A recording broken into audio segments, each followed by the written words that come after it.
지난주까지 12절부터 16절에 이르는 내용을 좀 더 자세히 말씀드렸다면 오늘은 9절부터 11절에 대한 말씀을 좀 더 중점적으로 말씀을 드리고 주제권에 대한 것은 일단락을 하려고 합니다.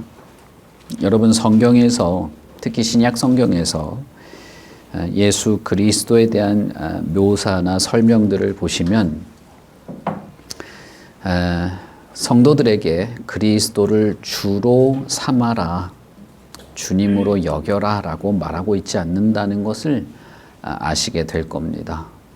하나님은 예수 그리스도를 우리에게 어떻게 제시하시느냐 하면 예수를 우리의 왕으로, 우리의 주로 여기면서 살아라, 그렇게 삼으면서 살아라 라고 말하지 않고, 하나님은 오직 예수를 주와 그리스도가 되게 하시는 분으로 그렇게 우리에게 제시하십니다.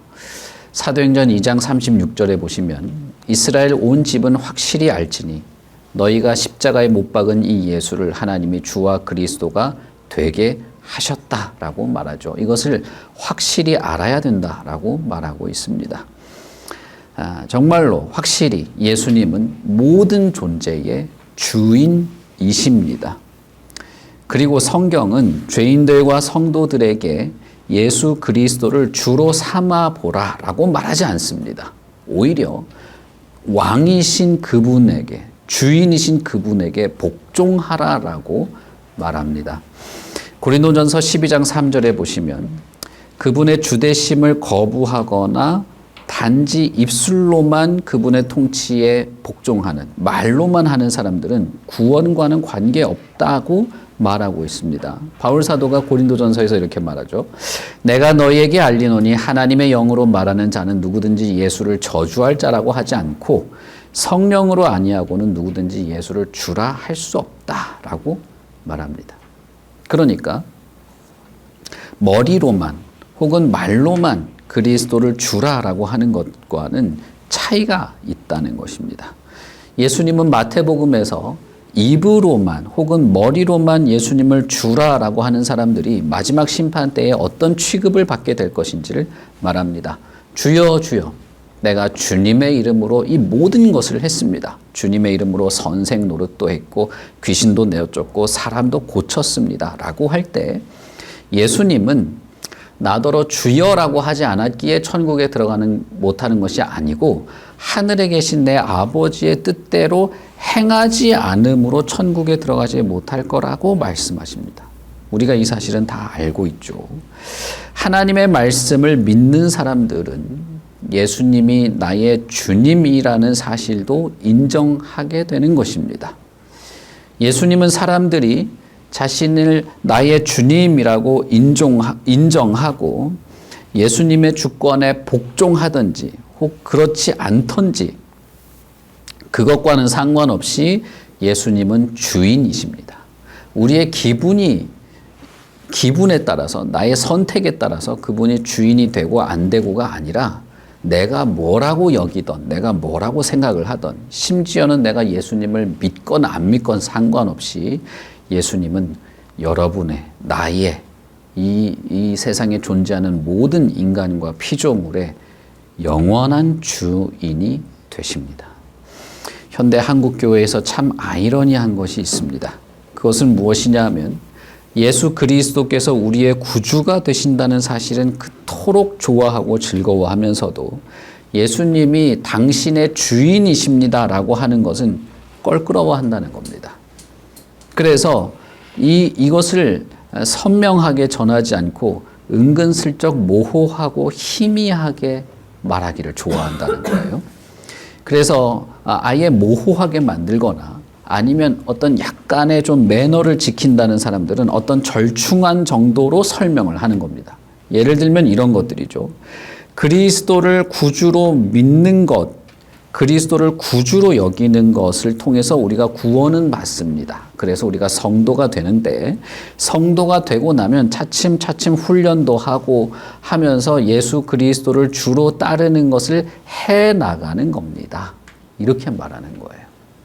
다시 말하면 교회의 발걸음을 들이는 것은 아주 쉽게 문턱을 낮추고 그 문턱을 넘어오면 그때부터 예수님을 주님으로 따르는 것처럼 결국 그래서 예수 그리스도를 구주로 인정하는 것은 불신자일 때 하는 것, 그리고 예수님을 주님으로 따르는 것은 믿음을 가진 신자가 그때부터 하는 예수님의 제자가 되는 것, 이런 식으로 약간의 매너를 지키는 정도의 절충안을 내놓는 것이죠.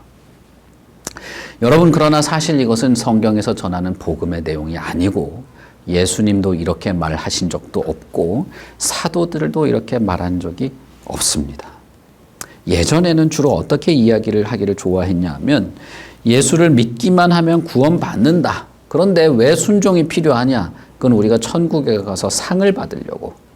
천국에 가서 개털 모자 쓰면 안 되고 무슨 모자죠? 개털 모자 아니고 무슨 모자죠? 호랑이 털 모자인가? 그걸 쓰려면 순종해야 되는 거 아니냐. 이런 식으로 예전에는 하는 말들이 많았습니다. 그러나 여러분, 이것은 예수께서 전한 복음이 아닙니다. 성경에서 말하고 있는 구원도 아닙니다.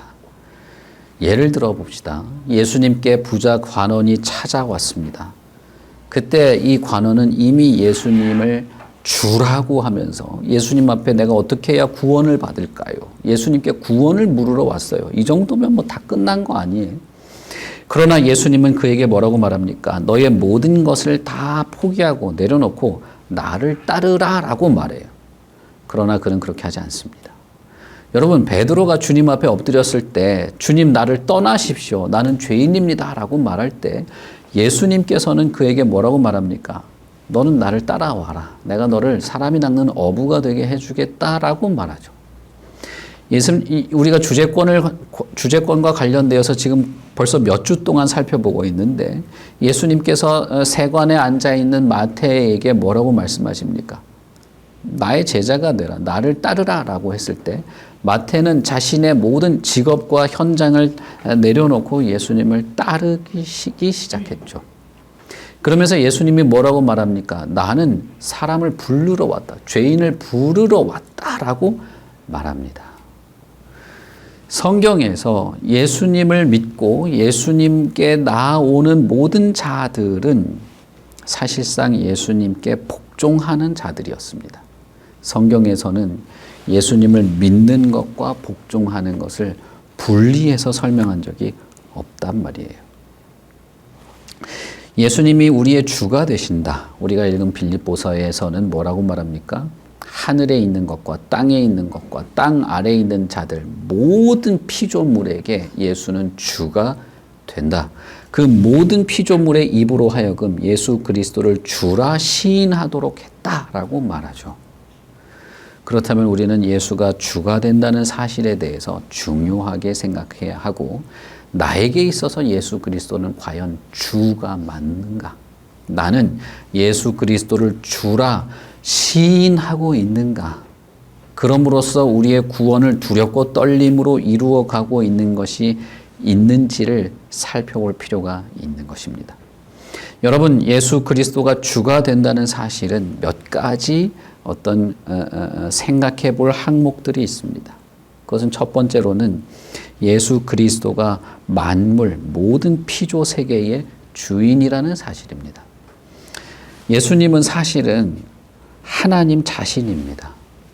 천지를 창조할 때 예수님은 성부 하나님과 성령과 함께 이 세상을 창조하신 창조주이십니다.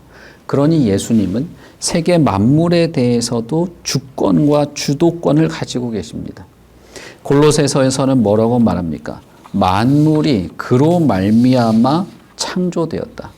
땅의 하늘과 땅에서 보이는 것들과 심지어는 보이지 않는 것들, 심지어는 왕권과 주권과 통치권과 권세조차도 다 예수 그리스도로부터 말미암았고 그를 위하여 창조되었고 또한 만물이 그 안에서 유지되고 있다고 말합니다.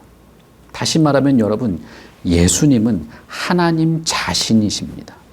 그러므로 그는 주라는 것이에요. 이 사실을 부인하는 것들이 있는데 성경을 통틀어서 모든 성경은 예수님을 하나님으로 가르침에도 불구하고 희한하게 이단들만 이 사실을 부인해요. 이단들에게서 예수는 그저 한 번 온 어떤 선지자 비슷한 그런 존재예요. 그래서 나중에 뭐라고 말합니까? 나도 예수래. 다 이 이단 교주들 보면 다 자기가 예수예요. 예수가 와서 했는데 그걸로 일단 끝났고, 심지어는 신천지 같은 정명석 같은 이단들도 예수는 실패했다 이런 소리를 합니다. 그리고 예수의 실패를 이제 복구할 내가 왔다 이런 식으로 얘기를 하는 거예요. 뭔 하나님이 그렇게 자꾸 오고 자주 옵니까? 만약에 우리가 예수 그리스도에 대한 정확한 이해만 가지고 있다면, 그분이 하나님 자신이라면 그가 또 올 필요가 없어요. 또 올 필요가 없고 뭐 실패를 하고 예수가 뭐가 안 됐고 저됐고 또 예수가 와야 되고 이런 소리를 귀담아 들을 필요가 없죠. 성경 전체에서 예수님은 하나님 자신입니다. 단지 이단들만 엉뚱한 소리를 하는 것이죠. 심지어 히브리서 1장 8절에서 성부께서도 아들에 대하여는 뭐라고 말하느냐 하면, 거기서는 성부인 하나님이 여러 가지를 말하는데 아들에 대하여는 이라고 하면서 이렇게 말합니다. 아들에 대하여는 하나님이고 주의 보좌는 영영하고 주의 나라의 규는 공평한 규다라고 성부도 그렇게 말하십니다. 그렇다면 여러분, 예수님은 어떻습니까? 예수님은 전능하시고 불변하고 죄를 용서하고 편재하고 경배받으시고 모든 주권을 가지고 계시다는 뜻이 됩니다. 그리스도 안에는 신성의 모든 충만이 육체로 거하십니다. 곧 예수님은 하나님 아버지와 하나이고, 저와 여러분은 예수님을 알고 예수님을 보면서 곧 하나님을 보는 것임을 아셔야 됩니다. 그러니 예수님에 대해서 우리가 엉뚱한 생각, 이 하나님 앞에서 뭐라고 해야 될까요? 뭔가 나사가 하나 빠진 듯한 태도를 해서는 안 되는 겁니다. 그리고 예수님이 주님이시다, 예수가 만물의 주이다 라고 하는 것은 예수님은 주도권을 가지고 있다는 뜻도 되는 것입니다. 예수님은 진실로 주권자이십니다. 주권을 가지고 주도권을 가지고 있습니다. 그래서 예수님은 뭐라고 말합니까? 유대인들에게 나는 안식일의 주인이다. 안식일의 주도권, 안식일에 뭘 하든지 그건 나의 주도권 안에 있다라고 말하죠. 안식일에서 참된 안식을 보여주는 것도 예수님이었죠. 그래서 여러분, 예수님이 나에게 오면 내가 쉬게 하겠다, 내가 안식을 주겠다, 왜냐하면 내가 안식일의 주인이고 내가 주도권을 가지고 있으니까 라고 말하고, 바로 그 다음 구절 마태복음 12장 9절에서 손 마른 자를 안식일 날 고쳐주시죠. 그 손 마른 사람에게 있어서 안식이 어떤 것인지를 보여주는 것이죠. 진정한 안식은 예수님이 보여주셨습니다. 유대인들이 그런 예수님을 보고 어떻게 합니까? 돌로 쳐 죽이려고 했습니다. 절벽으로 끌고 가서 밀어버리려고 했습니다. 그런데 예수님은 유유히 그 자리를 그냥 지나가셨어요. 왜? 때가 아직 안 됐거든요. 그 말은 뭐예요? 아무도 그분을 죽일 수 있는 주도권을 가지고 있지 않았다는 거예요. 시간과 때에 대한 주도권, 그 주권도 주님, 예수님에게 있었다는 점을 분명히 보여주는 겁니다. 여러분, 요한복음 10장에 뭐라고 되어 있어요? 내가 내 목숨을 버리는 것은 그것을 내가 다시 얻기 위함인데 이로 말미암아 아버지께서 나를 사랑하신다.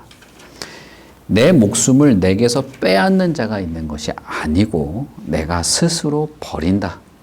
나는 버릴 권세도 있고 다시 얻을 권세도 있다라고 말하죠. 예수 그리스도가 가지고 있는 주권은 이런 것입니다. 그러니 그분이야말로 주님이신 것이죠.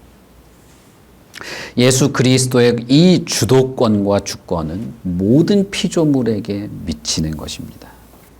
무엇보다도 이것을 분명히 알 수 있는 것은 모든 피조물에게 미치는 이 주도권은 그분이 심판하시는 심판주라는 사실에서 더욱 분명히 드러납니다. 요한복음 5장 22절에 보시면 아버지께서는 아무도 심판하지 아니하시고 심판을 다 아들에게 맡기셨다라고 말해요. 그러면서 그 이유를 모든 사람이 아버지를 공경하는 것 같이 아들을 공경하게 하려고 아들에게 모든 심판을 맡겼다라고 말합니다. 그러니 여러분, 예수 그리스도는 교회의 머리고 믿는 자들의 주라고 말할 수 있는데, 그 말이 맞는데, 그러나 실제로는 모든 피조물, 모든 심판의 대상들을 포함하는 주도권을 가지고 계신 분으로서 예수 그리스도는 주님이십니다. 그러니 여러분, 우리가 예수를 믿지 않는 자들과의 관계와 어떤 일상의 삶을 살거나 대화를 할 때도 당신이 예수를 인정하지 않을 뿐이지만 당신도 예수 그리스도의 주도권 안에 있다는 사실을 우리는 인식하고 있어야 합니다. 그래서 예수 그리스도의 주도권을 무시하는 어떤 시도나 어떤 태도도 우리는 수용해서는 안 되는 거예요. 물론 이해는 할 수 있죠. 그러나 그것을 우리는 수용하고, 그것이 마치 너와 나는 종교가 다르니까 다른 세상에 사니까 그렇게 살아도 나와 교제할 수 있고 괜찮고 그래서는 안 된다 이 말이에요. 왜 우리가 믿는 자와 그런 멍해를 지지 말아야 하느냐? 이것은 예수 그리스도에 대한 우리의 태도와 관련이 있는 것입니다. 하나님께서는 모든 피조물의 무릎이 예수 그리스도 앞에 꿇어지게 하십니다. 그렇게 하셨어요. 그리고 모든 입이 그리스도를 주라 시인하도록 하십니다. 왜요? 그렇게 함으로써 하나님 아버지께 영광을 돌리게 하게 되기 때문입니다. 그러니 불신자조차도 이런 예수님의 주권을 인정해야만 할 것입니다. 지금은 그렇지 않지만 결국에는 그렇게 될 것입니다. 그분이 심판주로서 자신의 주도권을 발휘하기 시작할 때 모든 지옥에 떨어질 자들도 그리스도 앞에 무릎을 꿇고 예수 그리스도를 주라 시인하게 될 것입니다. 그러나 그때는 이미 그렇게 한다고 구원을 받지는 못하는 것이죠. 그리고 우리가 중요하게 생각해야 할 것은 예수 그리스도가 우리의 구주로서 주님이시라는 것입니다. 이런 주권을 가지신 분, 모든 것을 다 주도하시는 이 하나님이신 예수님께서 스스로 인간의 육체를 가지고 사람들 가운데 오셔서 사람으로 사셨습니다. 그분은 인간의 모든 고통을 겪으셨습니다. 그러나 예수님은 결코 죄는 범하지 않으셨죠. 히브리서에서 바울 사도는 이렇게 말합니다. 우리에게 있는 대제사장은 우리의 연약함을 동정하지 못하실 이가 아니요 모든 일에 우리와 똑같이 시험을 받으신 이이지만 죄는 없으신 분이다. 빌립보서에서도 이렇게 말하죠. 그는 근본 하나님이시지만 그러나 스스로 낮추셨다. 그는 종의 태도를 취하셨다. 죽기까지 복종하셨으며 무한한 사랑을 우리에게 베푸셨다. 모든 것을 주도하시고 주권을 가지고 계신 분이 이렇게 하신 것입니다. 다른 말로 하자면 그분은 우리 모두를 통치하시는 주님이심에도 불구하고 지극히 낮아지셔서 가장 고통스럽고 치욕스럽게 죽는 것을 기꺼이 감수하셨다는 것입니다. 그분은 모든 것을 감당하고 감수하고 모든 것을 내어주셨습니다. 여러분 한번 생각해 보세요. 우리는 태어날 때부터 죄인이고 죄와 어울려 살아요. 그래서 이걸 잘 느끼지 못합니다. 죄가 얼마나 고통스러운지 이것을 보면서도 몰라요. 그러나 주님은, 예수님은 그런 분이 아니란 말이에요. 그분이 이 죄악이 판치는 세상에 왔을 때 모든 삶의 순간순간이 죄의 고통을 바라보는 그 삶이었습니다. 예수님은 사람들이 자기를 보고 환호를 하며 호산나라고 외칠 때 그들을 보며 불쌍히 여겼어요. 그들의 죄의 고통을 느끼신 분은 예수님밖에 없었습니다. 여러분, 예수님의 고통은 우리와 같다라고 우리가 표현하지만 사실은 우리와 같은 고통의 삶을 사신 것이지 그분이 당한 고통은 우리와는 질적으로 다른 것입니다. 여러분, 우리는 시간의 속박 속에 사는 게 어떤 건지 잘 모르죠. 그냥 아침부터 저녁까지 정신없이 살다가 저녁에 피곤하면 자면서 이제 시간이 없다 이런 소리 하는 정도죠, 그냥. 그러나 여러분 한번 생각해 보세요. 영혼과 영혼을 관통하여 있는 분이 시간에 얽매여 산다고 할 때 그 고통을 여러분 이해가 되십니까?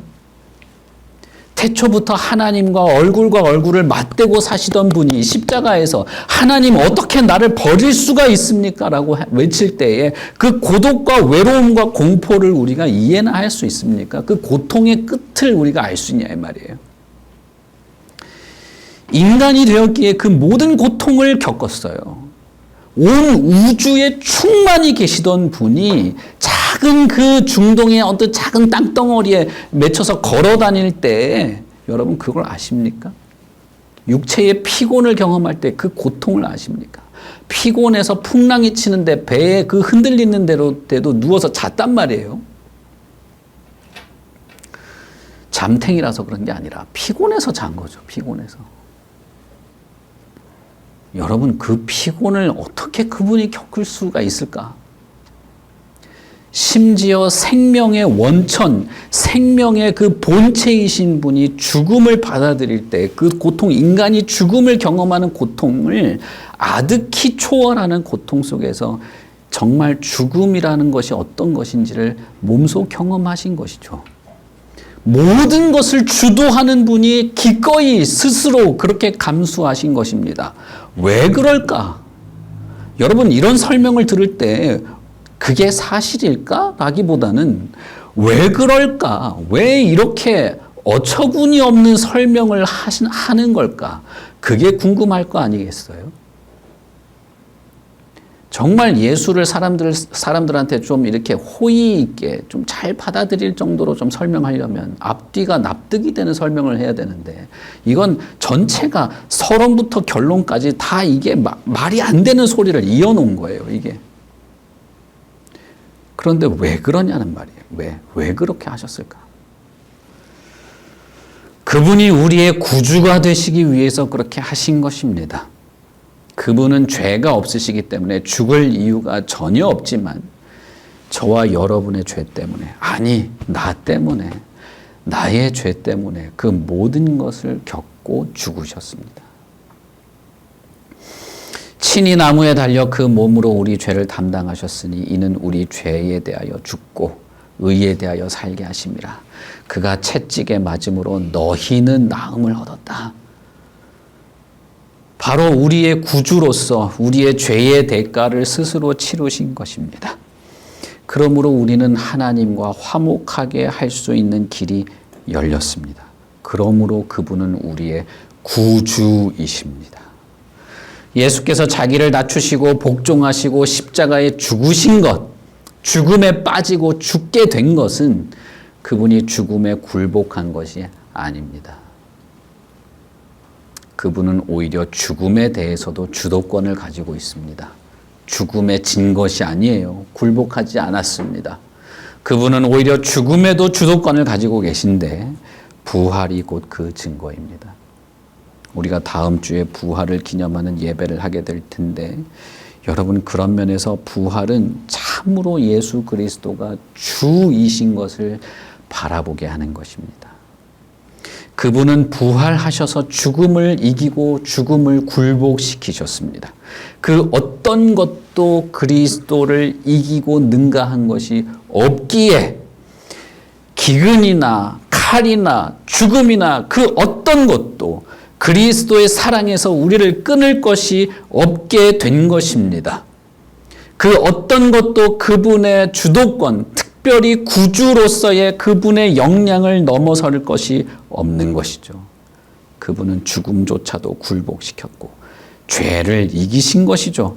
그러므로 우리가 그리스도를 구주로 영접할 때 예수님이 나의 주님이라는 사실과 그분의 그 막강한 주도권에 굴복해야 한다는 사실을 함께 믿고 받아들이는 것입니다. 그분을 나의 구주로 받아들일 때 그분의 주권, 그분이 나의 주인이라는 사실은 빼놓고 나를 그냥 구원하고 천국 가게 해주고 행복하게 살게 한데 이것만 생각한다는 것은 글쎄요. 그것이 정말 복음일까? 아니, 그것이 정말 구주에 대한 바른 이해일까? 그분의 주도권을 염두에 두지 않고 어떻게 그분이 구주라는 것을 설명할 수가 있을까? 그것은 불가능한 것입니다.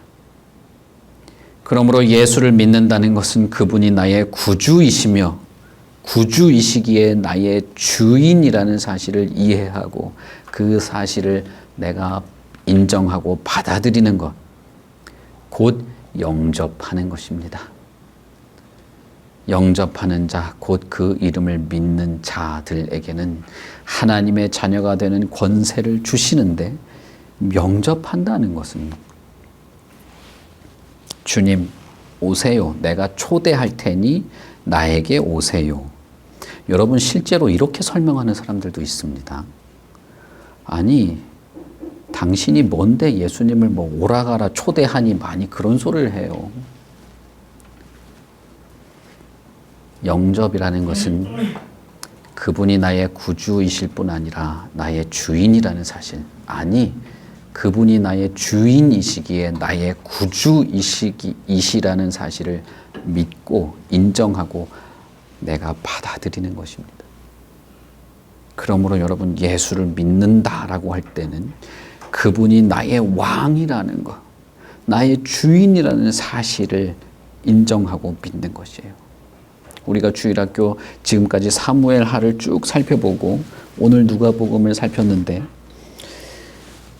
제가 새벽에도 사무엘하를 계속해서 했습니다. 사무엘하를 제가 또 할 수는 없을 것 같고 여러분 새벽이라도 한번 여러분 다시 한번 못 들으신 분이라면 다시 한번 들어보십시오. 사무엘하에서 예수님은 왕으로서 정말 영광스럽게 계시되어 있습니다.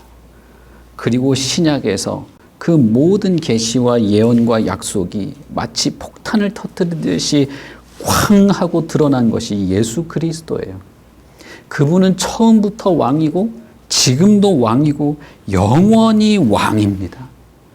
그분은 저와 여러분의 변함없는 주이시고 그것은 내가 어떤 인식을 하든 상관이 없이 주인이십니다. 그러므로 그분이 나를 구원하실 수 있는 것이죠. 나에 대한 주도권을 가지고 계시기에 나를 구원하시는 것입니다. 여러분, 구원을 얻고자 하십니까? 그렇다면 예수를 믿으십시오. 예수, 나의 주인이시자 구주이신 그분을 믿으십시오. 그리고 그분을 시인하고 인정하고 영접하고 복종하고 순종하고 따르고 그분 앞에 엎드려지고 겸손하고 내 자존심을 꺾고 내 이상과 목적을 꺾고 주님을 따르십시오. 저는 예수를 믿으라는 말을 이렇게 설명하고 싶습니다. 만약에 여기 계신 어떤 분이라도 예수를 처음 듣는 분이라도 뭐라고 내가 예수 앞에 나를 꺾어야 된다고? 그건 좀 기분 나쁘구만 이렇게 생각하신다면 죄송한 말씀이시지만 그분은 예수를 믿을 수 없습니다. 하나님이 예수 그리스도 안에서 약속하신 구원을 얻을 수 없습니다. 누구든지 예수 그리스도를 이렇게 주라 시인하고 그분 앞에서 겸손하게 복종하는 것이 예수를 믿는 것이라고 저는 누구라도 예수를 처음 믿는 사람이라도 저는 이렇게 말할 수밖에 없어요. 이 사실을 모호하게 하는 것은 큰 문제입니다. 그리고 예수님도 처음부터 그런 말을 하신 적이 없고 하나님도 그것을 의도하신 적도 없고 두렵고 떨림으로 구원을 이루어 가라고 하신 이 사도도 그렇게 말하지 않았습니다. 모든 입으로 예수 그리스도를 주라 시인하도록 한 것을 말하고 그러므로 나의 사랑하는 형제들이여 항상 두렵고 떨림으로 당신들의 구원을 이루어 가라라고 말한 것입니다. 한국 교회에서 정말 흔히 오해된 구절이 있습니다. 바로 로마서 10장 9절부터 10절인데 내가 만일 내 입으로 예수를 주로 시인하며 또 하나님께서 그를 죽은 자 가운데서 살리신 것을 내 마음에 믿으면 구원을 받으리라. 사람이 마음으로 믿어 의에 이르고 입으로 시인하여 구원에 이르느니라 라는 말씀입니다. 입으로 시인하면 구원받는다고 라고 오해를 한 것이죠. 여러분 죄송한 말씀이지만 입으로 시인을 하던 뭘 하던 순종을 하던 겸손을 하던 마음을 꺾던 자존심을 꺾던 복종을 하던 뭘 하던 여러분이 뭐 그렇게 해서 구원을 받는 게 아니에요. 이것은 정말 더 많은 설명이기 때문에 그냥 간단하게 말씀드리겠습니다. 입으로 시인한다는 말은 그런 말이 아닙니다. 그래서 정신이 지금 인사불성이 혼수 상태가 오락가락하는 사람한테 가서 예수를 주라고 하라고 아멘 하라고 일단 주라고 한번 해보라고 막 하다가 했는데 죽고 나면 막 구원받았다고 막 박수치고 죄송합니다. 여러분 혹시 여러분이 그런 경험이 있다면 그냥 감안하고 들으십시오. 입으로 주라고 하는 게 입으로 어떤 그런 단어를 내뱉었다고 구원을 한다는 말이 아니죠. 성경에 그런 게 어디 있습니까? 신약 성경에서 예수님을 주라는 단어로 칭한 것은 700번이 넘게 나옵니다. 그런데 그 말은 단어 그대로 주인이라는 뜻이에요. 이것을 시인하는 것이 왜 그렇게 중요했냐 하면 이 성경이 쓰여질 당시에 예수를 키리우스, 나의 주라고 인정하고 말하면 죽었어요. 잡아가서 죽였다고요. 재판도 없이 죽일 수 있었습니다. 그냥 유흥거리로 죽였습니다, 사람을. 여러분 사람이 유흥거리로 죽는 걸 경험해 보신 적 있습니까? 우리는 그런 걸 경험해 본 적이 없어요. 그런데 만약에 그런 사회와 시대에 산다고 생각해 보십시오. 그 공포를 감당할 수 있습니까? 사람을 재미로 죽이는데 심심풀이로 사람들 엔터테인먼트로 몰아놓고 사자나 곰이 달려들어서 산채로 사람을 다 박살내는 것을 하려고 믿는다고 하는 사람들을 다 끌어모으는데 예수가 나의 주라고 어떻게 말합니까? 그걸 입으로 내뱉을 수 있어요? 여러분 우리는 사람들에게 이렇게 눈총 받을까 봐 어디 가서 식당 가서 기도하는 것도 조곤조곤 하면서 되냐 이 말이에요. 이걸 갖다가 입으로 주라 시인하면 구원받는다고 말하라고 왜 그런 소리를 합니까? 이 당시에 주라 시인하는 것은 그가 목숨까지도 내어놓고 예수 그리스도께 복종하는 자가 아니면 살아서 입으로 주라 말한다는 것이 거의 불가능했기 때문에 그런 것입니다. 예수를 주라 시인하는 것은 말 그대로 예수를 주인으로 섬기고 복종하고 있는 자들에게나 가능한 고백이었다 이 말이에요.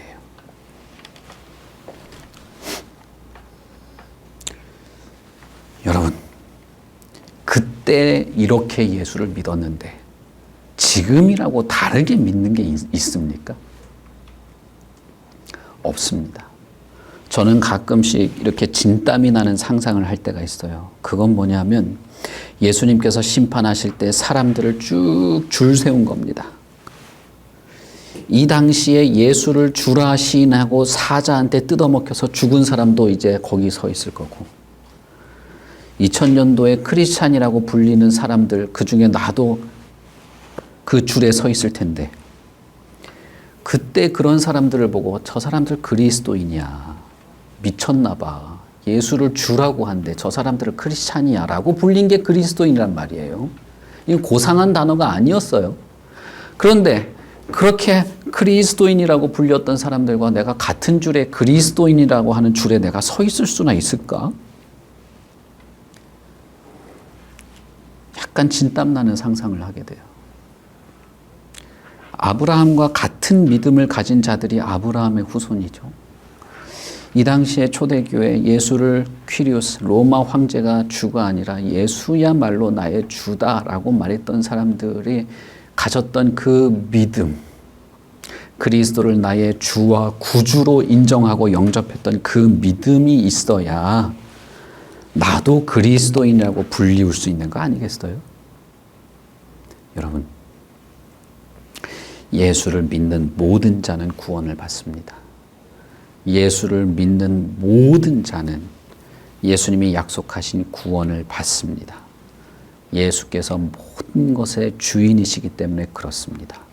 그렇다면 예수가 누군지, 내가 예수를 어떻게 믿고 내가 어떻게 따라야 할지 알고 바르게 믿어야 할 것 아니겠습니까? 우리가 다음 주에 우리 아이들의 신앙 고백을 전체 공동체가 들을 것입니다. 아직까지 아이들 신앙 고백서 아직 보진 않았어요. 우리 예배 마치고 제가 같이 볼 텐데 저도 뭐라고 써왔을까 기대도 되면서 두렵기도 하면서 뭐 그렇습니다. 충격받을까 봐. 그런데 여러분, 그 아이들만 신앙 고백하는 게 아니에요. 다음 주에 여러분 그 아이들이 신앙 고백할 때 여러분들 앉아서 여러분들도 함께 신앙 고백을 하셔야 됩니다. 그리고 그 신앙 고백을 한 아이들을 우리 공동체가 진심으로 잘 듣고 면밀히 살피고 그 신앙의 고백을 여러분들이 받고 세례를 베푸는 것입니다. 여러분은 뭐라고 고백하실 겁니까? 예수를 내가 누구라고 고백할 겁니까? 머리와 말이 아니라 내 진심에서 뭐라고 할 거냔 말이죠. 구원에 이르는 믿음의 표지는 언제나 예수 그리스도의 주님이신 것에 대한 복종을 포함했습니다. 어떤 사람이 그리스도에게 속하여 있는가 그렇지 않은가를 판가름하려면 그가 그리스도께 기꺼이 순종하고 있는가를 보면 됩니다. 야고보 사도는 이렇게 말했습니다. 당신한테 믿음이 있습니까? 참 잘 되군요. 그런데 귀신도 예수님이 하나님의 아들이라고 고백을 합디다. 그런데 귀신은 예수께 복종은 하지 않던데요. 만약에 믿음이 있다고 하면서도 복종하지 않는다면 그건 죽은 믿음 아니겠습니까? 라고 말했습니다. 여러분, 귀신도 예수가 하나님의 아들인 것을 부인하지 않아요. 믿습니다. 예수님의 능력도 믿고 예수님이 우리를 어떻게 처리한다고 하는 것도 믿고 예수님이 군대 귀신한테 돼지한테 들어가라 라고 하니까 순종해서 들어가기도 했어요. 그런데 그것은 예수 그리스도를 믿고 자발적으로 순종한 것이 아니죠. 어거지로 간 겁니다. 귀신도 그 정도는 했다는 거예요. 여러분, 이것은 우리가 뭘 하고 순종을 하고 시인을 하고 해서 구원을 받는다는 말을 하는 것이 아닙니다. 우리가 이 인간이 예수님을 주라고 시인할 수 있는 것은 오직 성령의 역사뿐입니다. 고린도전서에서 바울사도가 이렇게 말하죠. 누구든지 성령이 아니고서는 예수를 주라 시인할 수 없다. 그러니 여러분, 우리가 예수님을 주인으로 알고 구주로 알고 그분을 인정하고 복종하는 것은 성령의 도우심이 있다는 사실입니다. 그 성령의 도우심이 내 안에 있어서 내가 그분을 내가 이해하고 조금이라도 알아듣게 되고 조금이라도 주님께 마음이 열려지게 되고 그분을 나의 주인으로 섬겨봐야 되겠다는 마음이 들고 나의 주님이 되십니다라고 고백할 수 있는 이 모든 것이 우리 안에서 기쁜 것을 주시고 행하시는, 우리 안에 소원을 두고 행하시는 하나님의 역사도 함께 있다는 사실입니다. 그러니 여러분, 예수 그리스도를 믿으시라는 이 말에는 성령의 도우심을 힘입어 예수를 믿을 수 있게 되기 때문에 우리에게는 너무나 좋은 기회, 우리에게는 너무나 좋은 은혜의 기회가 있다는 사실입니다. 참된 믿음을 가지고 싶으십니까? 혹은 구원을 얻고 싶으십니까? 그렇다면 바로 이러한 주님에 대한 말씀과 우리를 믿도록 하시는 성령의 역사와 그 모든 것을 우리 안에 소원을 두고 행하게 하시는 하나님의 모든 은혜를 알고 기꺼이 주님을 받아들이시라는 것입니다. 그분을 믿으십시오. 예수 그리스도는 우리의 죄값을 모조리 치르셨습니다. 그리고 죽은 자 가운데서 살아나셔서 그가 모든 만물의 주인이 되심을 나타내셨습니다. 그리고 예수님은 그분 앞에 겸손히 엎드려서 회개하고 믿고 순종하는 자에게 영생의 약속을 주셨습니다. 모든 자에게 그렇게 구원을 베푸십니다. 그러니 여러분, 상하고 회개하는 마음으로 주님 앞에 나와서 참된 생명을 구하십시오. 나는 믿음이 없습니다. 내게 믿음을 주십시오. 나를 살려주십시오. 나의 주인이 되신 주님, 예수님을 내가 믿습니다. 따르겠습니다. 나를 구해 주십시오. 그렇게 주님 앞에 나아가시면 참으로 예수님은 그분이 하신 약속 그대로 우리를 구하실 것입니다. 우리 같이 기도하겠습니다.